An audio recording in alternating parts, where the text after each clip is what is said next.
This is H.D. Ingles, and I want to present to you another episode of Simply Stories, broadcast on the RU Nuts Network.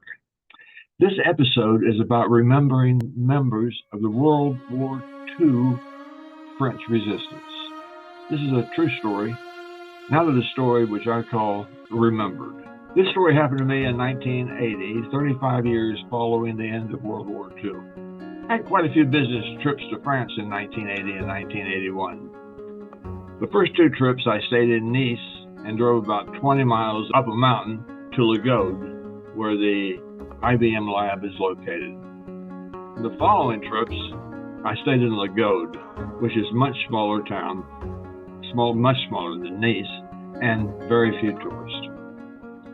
On my first stay in Le Gaude, I was with a few other IBM men whom I worked with.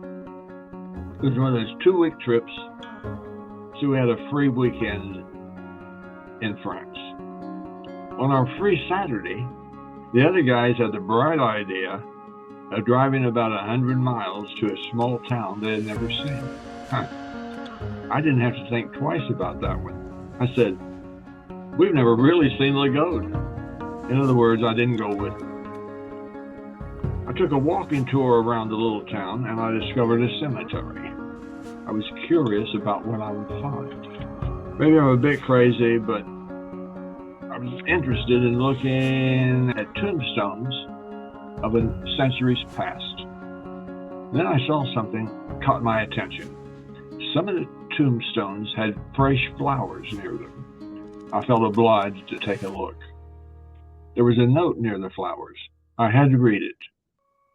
The note was left by some English women thanking members of the French resistance for helping their fathers, husbands, brothers, and sons to escape Nazi occupation and return to England. That was an experience I shall never forget. Well, that's it, folks. I hope you liked this little story and it gave you some serious thought. Thank you for watching.